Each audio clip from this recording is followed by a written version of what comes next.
Hi guys, today we're going to be talking about knockoffs of the Spirit Systems Mark 5 placard system, I think it's called. These knockoffs are from Kydex, as it says on right there. And I'm just going to talk about their durability, and price relative to the other one, like the real one, and then also just going to be going over what I have on them or in them, and if they would be a good match for you, and then some downsides about them. So I do actually have two of these, as you guys saw.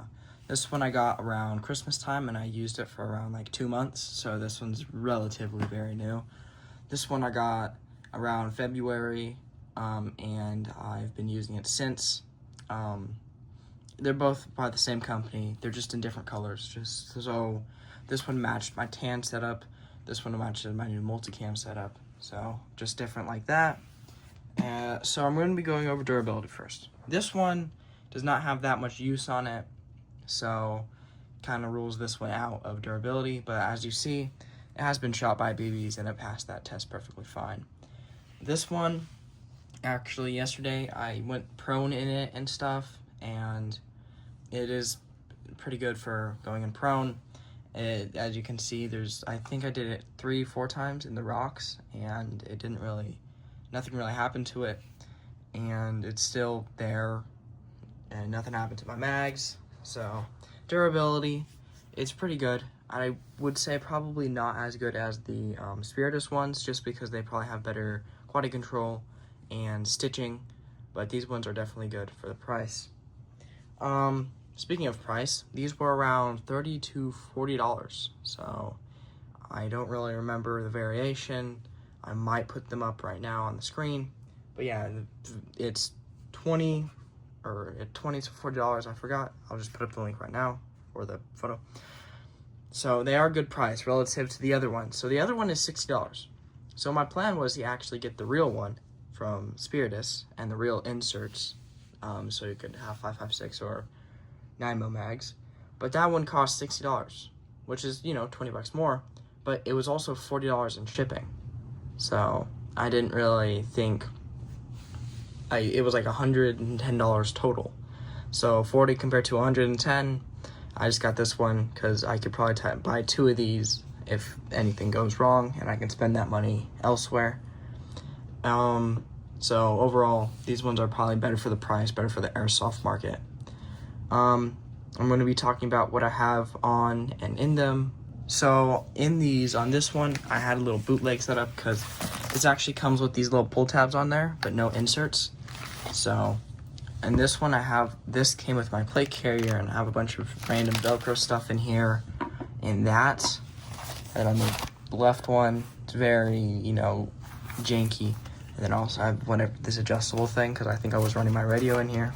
And on the back, this actually plugs into a dangler pouch that I had a while back. I think if you watch my 2024 full setup before I got my CrySPC, you can actually see what I was using that for. So I'm just going to put that one to the side. And this one is the real one, that I use right now. So I have a IR cube right here. This reflects IR. So if someone's in front of me, this will reflect IR, because usually the good guys have the night vision and the bad guys don't. So this is a fog patch. As you can see, it's got a bunch of wear and tear on it. It's very beaten up. And then nothing really back here. I have these adjusted to max, and I'll get to that later. And then actually inside of here, I do have their insert for 5.56, which sucks. The Spiritus insert, I think I watched Thin Line Defense, they also hit the insert for it. It is a very bad insert. I would suggest getting like the M3 MPU, something like this, to put in there, so you can actually re-index the mags. It's not the worst thing in the world, but it's definitely bad. And then in this one, I do have their pull tab on it. I do have some scissors right here, just because this one's my farm mag. Plus, I need to carry scissors, and I can never find anywhere to put scissors, but I always need them. So that is what I'm running on here. This would be a good match for people who just are running probably GBBRs or AEGs. I mean, it works both. Because these actually do cover a lot of the mags, except for like the little bottom right here. It is peeking through. But these do cover a lot of the mags from dirt, dust, debris, actually. Yeah, so it really protects them against, you know, the elements. And when I went prone, there was a little bit of dust getting through here, which I don't really know why. But this would also be good if you're doing like underwater ops, because it does have drainage holes here, and the whole bottom's kind of cut open. Some other cool things about this is it is very rigid. I'm literally holding it like this, and it doesn't have any Tegris. I think it's just a laminate, and that's really good. This would also be a good match if you have an SPC. This is probably one of the best for the SPC, other than the ones that Haley Strategic are selling. These are pretty good because they actually have adjustable clips up here because the SCP is so high. And this will kind of work with any plate carrier that you get, that as long as it has attachments for swift clips, like this is called a swift clip, it'd be good for that. Plus, this also comes with sets of swift clips. So it comes with both ends, so complete set. I think it comes with 6 complete sets, so you're able to put them on your PC, plate carrier, if need be. Now, some downsides of this is I don't really know if this camo is like really that like good. I don't really know. And that's really kind of it.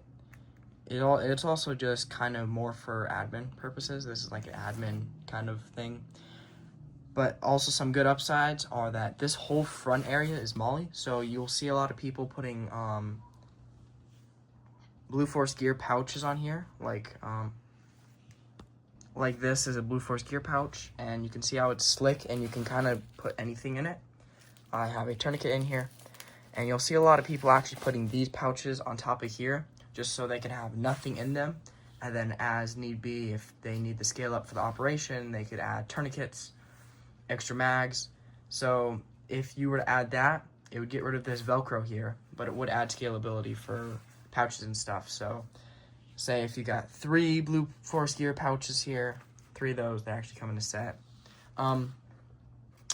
You could actually scale up from 3 to 6 mags, or you could do from 3 to 5 mags plus a tourniquet, or you could go from 3 to 4 mags, which would mean you'd have 3, and then you'd put a 4th one here just for when you're loading up your gun. You just take that mag instead of one of the ones on your belt for speed reloads, stuff like that.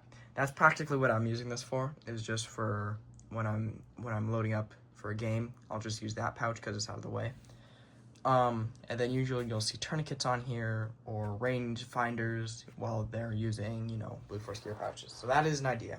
Now, I don't use my Blue Force gear pouch on here, and I actually haven't tried it out. Just for a couple reasons that I'll probably get into later. And I don't really know if this is IR compliant. So this is a knockoff multicam, and I haven't tested it under my night vision yet, but I don't really know if it's going to be IR compliant, because there's some are, some aren't.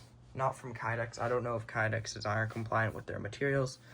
This is made out of Kedora, and this is pretty much multicam. And as you can see, the Velcro is multicam, and it pretty much works as, you know, good multicam there.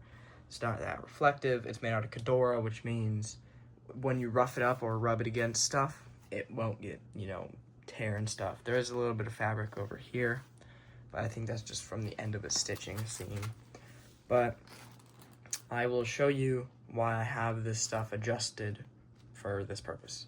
So I just jankily threw this on here, but this will show you why I have everything adjusted for it is, and this is why this is one of the best placards for a CrySPC or a weird placard acceptable plate carrier. What I mean by weird is that swift clips are really high. Usually the swift clips are like right there or lower. And on the SPC, they were like, why don't we put them really high? We don't know why they did that. We don't know if I don't really know if they were meant for swift clips, but they were meant for swift clips, I guess. Now, another reason why I keep my front thing this way is because I don't have the QD for this cummerbund, And this is how I stage it. So I can just go like that, and I can just, you know, tuck this little thing in here and go like this. And then I'm already in my plate carrier. It's not as secure, but it does work really well, and that's a really cool thing that I can do with this. And Swift clips all the way up here. These are the ones that came with it, and this is what it attaches into, so it's pretty good for that. And this is really how it looks on my PC right now. I mean, I've done a couple videos on this, but this was a more in-depth one. And overall, I kind of rate this review. I think this is a 4.5 star, just because 5 stars would be the real one, just because I knew the stitching would be good and the IR. That's the only downside, is stitching and IR. I don't really know if it's good stitching, and I don't know if it's IR compliant that much. So if you guys like this video, you know, like, subscribe, and check out my channel for other videos. I do a lot of kit setup videos and rifle setups, so you should go check that out, and I will see you all later.